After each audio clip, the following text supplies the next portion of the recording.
Hello everyone, welcome to success with Rai academy. 21 सितंबर 2020 के दैनिक जागरण के राष्ट्रीय संस्करण को आज के इस वीडियो में हम डिस्कस करेंगे। तो चलिए वीडियो को शुरू करते हैं। सबसे पहले हम अपनी मोटिवेशनल लाइन को देख लेते हैं।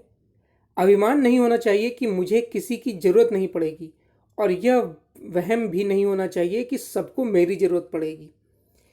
अब देखिए, अगर आप एक स्टूडेंट के तौर पर देखें तो ऐसा नहीं है कि आप अकेले ही सब कुछ कर सकते हैं। कभी कभी हमें ग्रुप डिस्कशन की ज़रूरत होती है, या फिर हम कहाँ गलतियाँ कर रहे हैं ये बताने के लिए एक इंसान की ज़रूरत होती है। तो हो सकता है कि आप अपने आप को बेहतर मानते हों, और हो सके आप बेहतर हों भी, लेकिन कोई भी व्यक्ति या कोई भी वस्तु 100% परफेक्ट नहीं होती है। ये भी आपको संज्ञान में रखना चाहिए।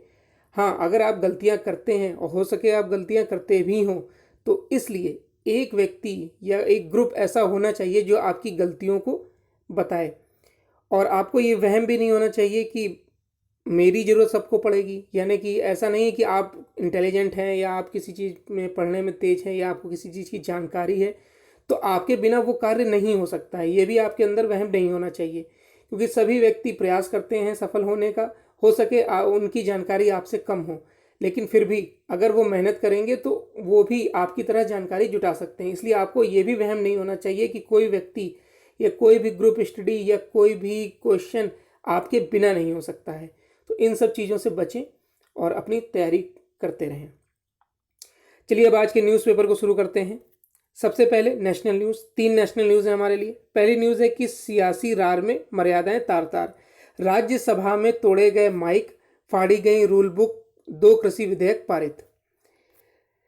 दूसरी न्यूज़ है कि लगातार दूसरे दिन नए मामलों से ज़्यादा मरीज हुए हैं ठीक। और तीसरी न्यूज़ है मेडिकल के पीजी छात्रों को 3 माह जिला अस्पताल में करना होगा काम। पहली न्यूज़ से शुरू करते हैं। सियासी रार में मर्यादाएं तार तार। धक्का मुक्की, माइक की तोड़फोड़, रूल बुक के पन्ने फाड़कर फेंकना, हल्ला व शोरगुल, यह सब दृश्य किसी स्कूल कॉलेज के हॉस्टल या छात्रों के बीच की लड़ाई का नहीं, यह दृश्य था देश के उच्च सदन यानी राज्यसभा का। रविवार को ऐतिहासिक कृषि सुधारों के लक्ष्य के साथ पेश किए गए 2 विधेयकों पर चर्चा के दौरान सदन इस शर्मसार करने वाले दृश्य का गवाह बना। इसी हंगामे के बीच सरकार ने दोनों विधेयकों को राज्यसभा में ध्वनि मत से पारित करा लिया। आवश्यक वस्तु अधिनियम 1955 के संशोधन के लिए लाया गया तीसरा विधेयक लोकसभा से पारित हो चुका है। इसे सोमवार को राज्यसभा में पेश किया जा सकता है। सदन के पटल पर विधेयकों के रखे जाने के बाद से ही विपक्षी दल इसका विरोध कर रहे थे। इसके बाद जब उपसभापति हरिवंश ने विधेयकों को पारित करने के लिए कार्यवाही का समय बढ़ाने का फैसला किया तो हंगामा शुरू हो गया। हंगामे का ऐसा दौर शुरू हुआ कि सदन के इतिहास में शर्मनाक पन्ने की तरह जुड़ गया।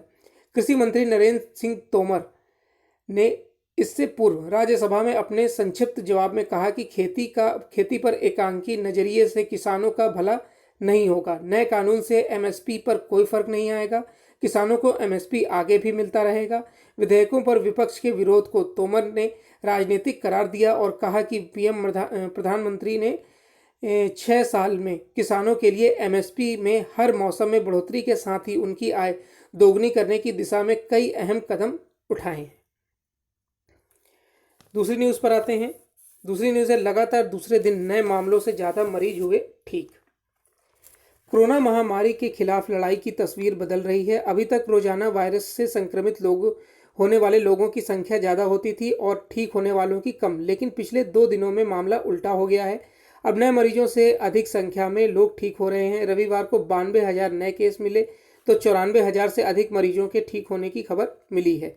केंद्रीय स्वास्थ्य मंत्रालय की तरफ से सुबह 8 बजे जारी आंकड़ों के मुताबिक 92,605 नए मामलों के साथ कुल संक्रमितों का आंकड़ा 54 लाख को पार कर गया।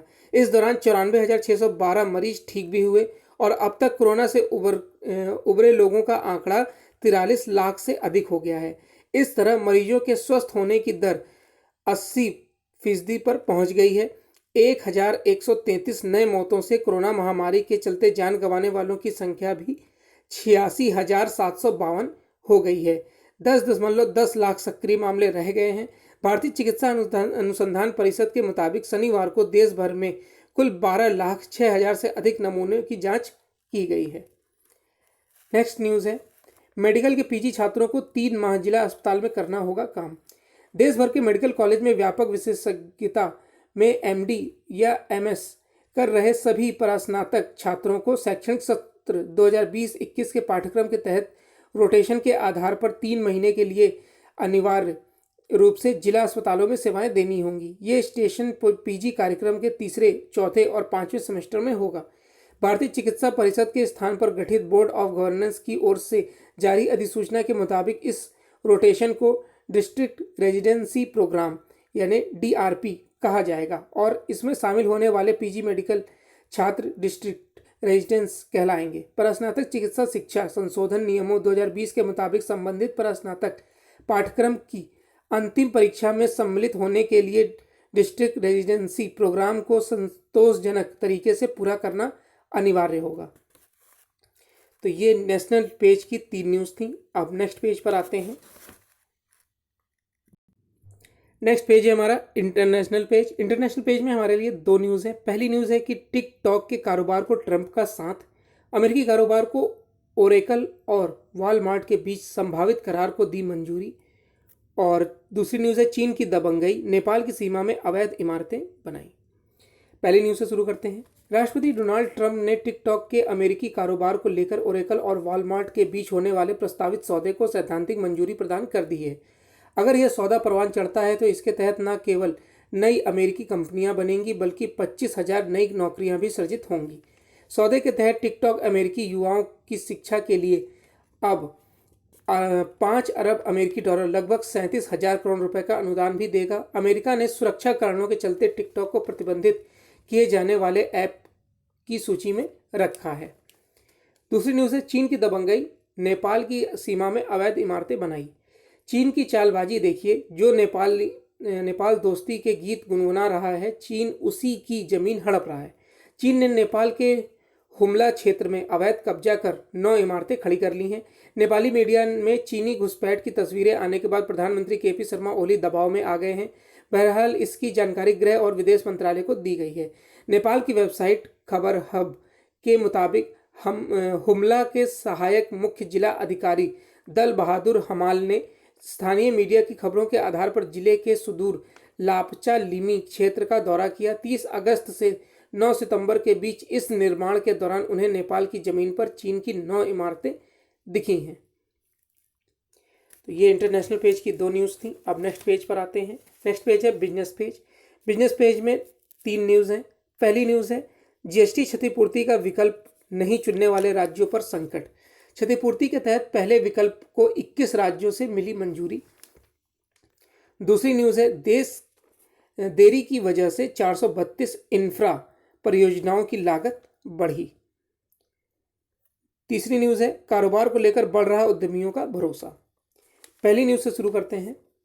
आने वाले दिनों में सत्ता व विपक्ष में रार और बढ़ने का अंदेशा है। जीएसटी क्षतिपूर्ति के मुद्दे पर केंद्र सरकार का कहना है कि जो राज्य उसकी तरफ से प्रस्तावित विकल्प स्वीकार नहीं करेंगे उन्हें भरपाई के लिए जून 2022 तक इंतजार करना पड़ सकता है। केंद्र की तरफ से जीएसटी क्षतिपूर्ति मामले के समाधान के लिए जो फार्मूला प्रस्तावित किया गया था उसे स्वीकार करने की 21 राज्यों ने रजामंदी जता दी है।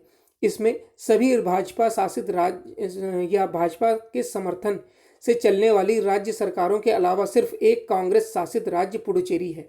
सभी 21 राज्यों ने केंद्र सरकार द्वारा दिए गए 2 से अधिक या 2 से पहले विकल्प पर सहमति जताई है। इसके तहत वे बेहद आसान शर्तों पर आरबीआई से क्षतिपूर्ति के बराबर राशि बतौर कर्ज ले सकते हैं। सभी राज्य संयुक्त तौर पर करीब 97,000 करोड़ रुपए का कर्ज लेंगे। दूसरा विकल्प यानी जीएसटी बकाये की पूरी 202.35 करोड़ रुपए राशि बाजार से बतौर कर्ज लेने को किसी भी राज्य से नहीं चुना है। झारखंड, केरल, महाराष्ट्र, दिल्ली, पंजाब, पश्चिम बंगाल, तेलंगाना, तमिलनाडु व राजस्थान ने अभी तक केंद्र को नहीं बताया है कि उन्होंने क्या फैसला किया है। नेक्स्ट है देरी की वजह से 432 इंफ्रा परियोजनाओं की लागत बढ़ी। इंफ्रास्ट्रक्चर क्षेत्र की 150 करोड़ रुपए या इससे अधिक खर्च वाली 432 परियोजनाओं की लागत में निर्धारित अनुमान से 4.29 लाख करोड़ रुपए से अधिक की वृद्धि हुई है। एक रिपोर्ट के मुताबिक देरी और अन्य वजहों से इन परियोजनाओं की लागत बढ़ी है। सांख्यिकी एवं कार्यक्रम क्रियान्वयन मंत्रालय की इस वर्ष जुलाई के लिए जारी नवीनतम रिपोर्ट में कहा गया है कि 1670 परियोजनाओं में से 432 की लागत बढ़ी है और 505 परियोजनाएं देरी से चल रही हैं। इन सभी परियोजनाओं के क्रियान्वयन की मूल लागत 20.58 लाख करोड़ रुपए थी, जिसके 24.87 लाख करोड़ रुपए पर पहुंच जाने का अनुमान है।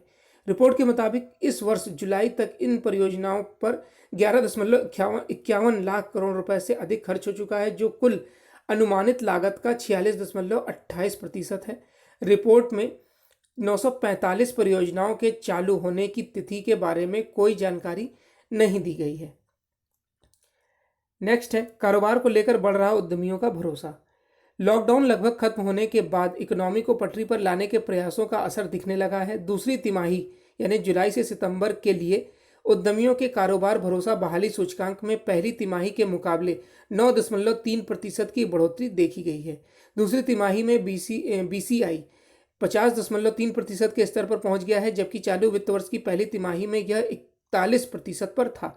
अगस्त और सितंबर के दौरान औद्योगिक संगठन CII के सर्वे के मुताबिक 50% उद्यमियों को अपनी बिक्री और नए ऑर्डर में बढ़ोतरी की उम्मीद है। सर्वे के मुताबिक 46% उद्यमी यह भी मानते हैं कि चालू वित्त वर्ष के बाकी महीनों में महंगाई दर में बढ़ोतरी होगी। कुल उत्तरदाताओं में से 48% का मानना है कि महंगाई दर घटेगी, जबकि 28% मानते हैं कि इस अवधि में महंगाई दर में कोई बड़ा बदलाव नहीं होने वाला है। तो ये बिजनेस पेज की 3 न्यूज़ थी। अब नेक्स्ट पेज पर आते हैं। नेक्स्ट पेज है हमारा एडिटोरियल पेज। एडिटोरियल पेज में 3 आर्टिकल हैं। पहला आर्टिकल है, कृषि उत्थान के नए पायदान पर देश। सरकार की नई पहल से न केवल किसानों को मदद मिलेगी, बल्कि उपभोक्ताओं से लेकर उद्यमियों को भी इससे लाभ पहुंचेगा। इसी पर लिखा गया है आर्टिकल, और ये आर्टिकल लिखा है केंद्रीय कृषि मंत्री रह चुके लेखक, वर्तमान में है रक्षा मंत्री राजनाथ सिंह। दूसरा आर्टिकल है हमारा, पश्चिमी एशिया में एक नई सुबह। पश्चिमी एशिया में शांति और स्थिरता को बल मिले, इस दिशा में भारत को भी काम करना चाहिए। इसी पर लिखा गया है आर्टिकल। यह आर्टिकल लिखा है इस्लामिक विषयों के जानकार राशिम सिद्दीकी द्वारा। तीसरा आर्टिकल है, गुमराह होने से बचें किसान। जिस तरीके से राज्यसभा में कृषि विधेयक पास हो गया है और उसमें अब किसानों को बरगलाया जा रहा है, तो उसी पर लिखा गया है ये आर्टिकल। पहले आर्टिकल से शुरू करते हैं, कृषि उत्थान के नए पायदान पर देश। कृषि से जुड़े 2 विधेयकों को संसद के दोनों सदनों की मंजूरी के साथ ही हमने एक ऐतिहासिक पड़ाव पार कर लिया है। हमने किसानों को उद्यमी बनाने, उनकी आमदनी बढ़ाने और उनके जीवन की गुणवत्ता सुधारने की दिशा में एक जरूरी कदम बढ़ाया है। इससे वैश्विक बाजार में भारत की स्थिति मजबूत होने के साथ ही आत्मनिर्भर कृषि की राह भी खुलेगी। यह बीते 6 वर्षों में प्रधानमंत्री नरेंद्र मोदी के समक्ष सक्षम नेतृत्व के सरकार के दृढ़ संकल्प एवं समर्पण का परिणाम है। इन विधेयकों का पारित होना भारतीय कृषि के लिए ऐतिहासिक दिन है। भारतीय कृषि की वास्तविक संभावनाओं को साकार करने के लिए प्रधानमंत्री मोदी के विजन की सराहना करता हूं। साथ ही सदन में इन विधेयकों की बारीकियों को बढ़िया ढंग से समझाने के लिए कृषि मंत्री नरेंद्र सिंह तोमर को भी बधाई देता हूं। बीते कुछ वर्षों में हमारी सरकार ने किसानों और कृषि हित में कई साहसिक फैसले किए हैं, जैसे 6,685 करोड़ रुपए की लागत से 10,000 FPO यानी किसान उत्पाद संगठन गठित किए जाएंगे। कुछ लोग ऐसा मानते हैं कि नए कृषि सुधारों से किसानों की जमीन कंपनियों की भेंट चढ़ जाएगी। मैं ऐसे सभी लोगों को आश्वस्त करना चाहता हूं कि ऐसा कुछ भी नहीं होने जा रहा। हमने इन अधिनियमों में कुछ ऐसे कड़े प्रावधान किए हैं ताकि किसानों के हित सुरक्षित रहे। FPO किसानों की ही एक संस्था है। यह किसानों को भेदभाव की ताकत देगी। Sahyadri farmers producer company limited Bharat में कृषि उत्पादन संगठन की सबसे उम्दा मिसाल है। इसकी शुरुआत बेहद छोटे स्तर पर हुई थी, लेकिन आज यह अंगूर और कई अन्य फसलों के निर्यात के मामले में अग्रणी है। लंबे समय से भारत गेहूं और धान सहित कई फसलों में आत्मनिर्भर हो गया है। इसमें हमारी स्थिति अधिशेष ही हो गई है। बाजार की मांग और रुझान की समझ में वृद्धि से किसान फसल में विविधता लाएंगे, उन्हें बाजार में ऊंचे दाम मिलेंगे। साथ ही देश की आयात पर निर्भरता भी घटेगी। खाद्य तेलों में तेलों के अपर्याप्त घरेलू उत्पादन के कारण भारत को फिलहाल 10 अरब डॉलर के खाद्य तेलों पर आयात करना पड़ता है। सरकार ने जिन सुधारों का आगाज किया है उनमें कृषि व्यवसाय किसानों से सीधी खरीद करने में सक्षम होंगे। वहीं नेस्कॉम का मानना है कि एग्रीटेक स्टार्टअप्स द्वारा 2019 में 25 करोड़ डॉलर से अधिक जुटाए गए। वास्तव में कृषि प्रबंधन में नवाचार से उत्पादकता में सुधार आएगा। फसल की कटाई उपरांत प्रबंधन में सुधार से अपव्यय कम होगा, डिजिटल बाजारों में पहुंच बढ़ेगी और बाजार से जुड़ा होगा। सबसे उत्साहवर्धक चीज है कि बाजार सुधार कृषि क्षेत्र में निजी पूंजी निर्माण को बढ़ावा देंगे, जिससे ग्रामीण अर्थव्यवस्था को बढ़ावा मिलेगा। नए बाजार सुधारों के साथ हम मूल्य श्रृंखला में निजी क्षेत्र के निवेश में खासी वृद्धि देखेंगे। यह सहयोगी क्षेत्रों में नए रोजगार पैदा करेंगे, जो logistics service provider, warehouse operator, processing unit staff आदि।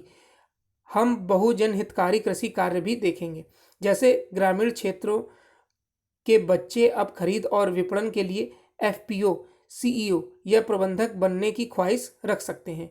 कुल मिलाकर बाजार सुधार कई सामाजिक आर्थिक लाभ प्रदान करेंगे, जैसे किसानों के लिए उच्च आय, नई नौकरियां, ग्रामीण बुनियादी ढांचा विकसित आदि। नेक्स्ट आर्टिकल है पश्चिम एशिया में एक नई सुबह। ईशान अंतकाल तक शांति की अवस्था में रह सकता है, लेकिन हमेशा संघर्ष और टकराव की स्थिति में रहना उसके लिए असंभव है।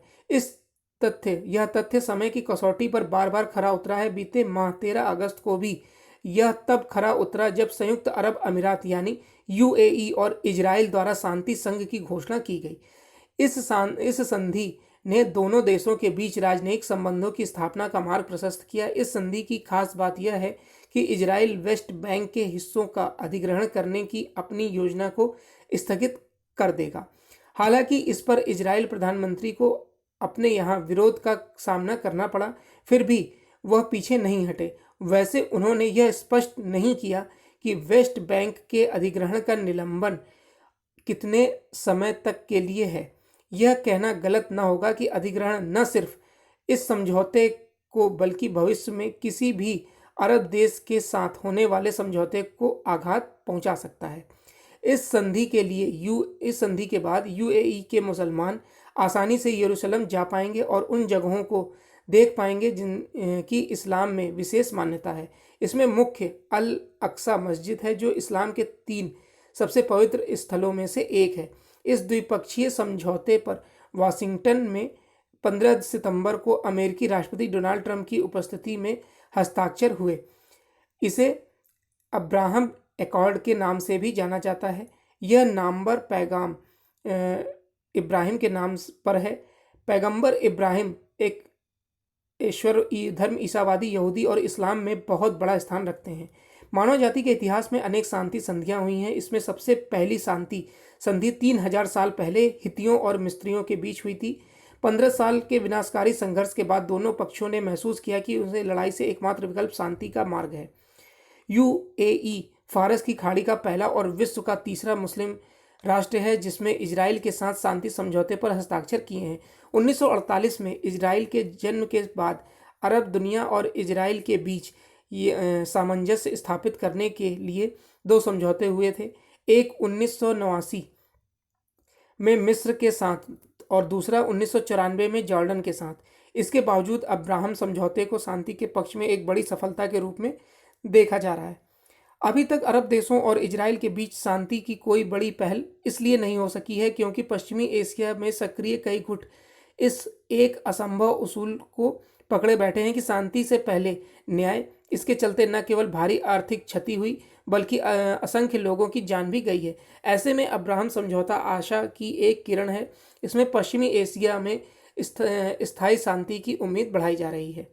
आज विश्व में बहुत कम ऐसे देश हैं जिनके संबंध अरब देशों के साथ साथ इजराइल और ईरान में भी हैं।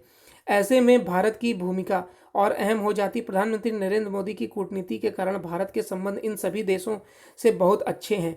इन देशों से भारत की सांस्कृतिक निकटता भी है। पश्चिमी एशिया में शांति और स्थिरता को बल मिले, इस दिशा में भारत को काम करना चाहिए क्योंकि यही भारत के हित में है।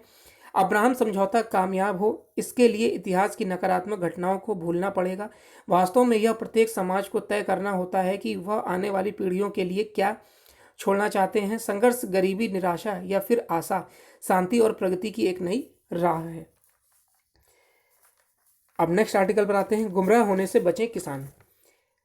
कृषि सुधार की दिशा में महत्वपूर्ण माने जा रहे विधेयकों के राज्यसभा से पारित होने का मतलब यह है कि कुछ विपक्षी दल अकारण यह शोर मचा रहे हैं कि संपूर्ण विपक्ष उनके खिलाफ है। यह अच्छा नहीं होगा कि पर्याप्त संख्या बल जुटने के असमर्थ रहे विपक्षी दलों ने इस विधेयकों को पारित होने से रोकने के लिए छीना झपटी का भी सहारा लिया। तृणमूल कांग्रेस के एक सांसद राज्यसभा के उपसभापति से जिस तरह हाथापाई सी करते देखे गए, उसे बाहुबल के प्रदर्शन के अलावा और कुछ नहीं कहा जा सकता। विधेयकों के पारित होने के बाद कांग्रेस और कुछ अन्य विपक्षी दल यह माहौल बनाकर आम लोगों और खासकर किसानों को गुमराह कर रहे हैं कि सरकार ने ध्वनि मत से विधेयक को पारित कराकर सही नहीं किया। यदि उन्हें ध्वनि मत की व्यवस्था स्वीकार नहीं है तो फिर उन्हें मत विभाजन की मांग क्यों नहीं की। हैरानी नहीं है कि संख्या बल की कमजोरी उजागर होने से बचने के लिए यह मांग करने से बचा गया हो। जो भी हो, किसानों की ऐसे दलों से बहकावे में आने से बचना होगा जो कल तक वह सब कुछ करने की जरूरत जता रहे थे जिसे कृषि उपज व्यापार एवं वाणिज्य तथा कृषक कीमत अनुसार आश्वासन और कृषि सेवा पर करार विधेयक के जरिए किया जाए। कांग्रेस ने तो इस तरह की बातें अपने घोषणा पत्र में भी दर्ज की थी। तो एडिटोरियल पेज के 3 आर्टिकल हैं। अब नेक्स्ट पेज पर आते हैं। नेक्स्ट पेज है स्पोर्ट्स पेज। स्पोर्ट्स पेज में हमारे लिए एक न्यूज़ है, जोकोविच फाइनल में, नडाल बाहर। सर्बिया के दिग्गज टेनिस खिलाड़ी नोवाक जोकोविच ने शानदार प्रदर्शन करते हुए रविवार को इटालियन ओपन में पुरुष सिंगल्स के फाइनल में जगह बनाई, जबकि 7 महीने बाद पहला टूर्नामेंट खेल रहे स्पेनिश खिलाड़ी राफेल नडाल क्वार्टर फाइनल में हारकर टूर्नामेंट से बाहर हो गए। जोकोविच ने गॉर्वियर कैपेर्स रूट को सीधे सेटों में 7-5, 6-3 से मात दी। जोकोविच ने पहला सेट 2 बार सेट पॉइंट बचाते हुए टाई ब्रेकर में जीता, जबकि दूसरे सेट को जीतने में उन्हें ज़्यादा मुश्किलें नहीं हुई। वह 10वीं बार इस टूर्नामेंट के फाइनल में पहुंचे हैं। वहीं रोम में 9 बार के चैंपियन स्पेन के नडाल ने दुनिया के 15वें नंबर के खिलाड़ी डिगो स्टॉर्ट्समैन को पिछले 9 मैचों में हराया था, लेकिन अर्जेंटीना के खिलाड़ी ने 6-2, 7-5 से जीत दर्ज की।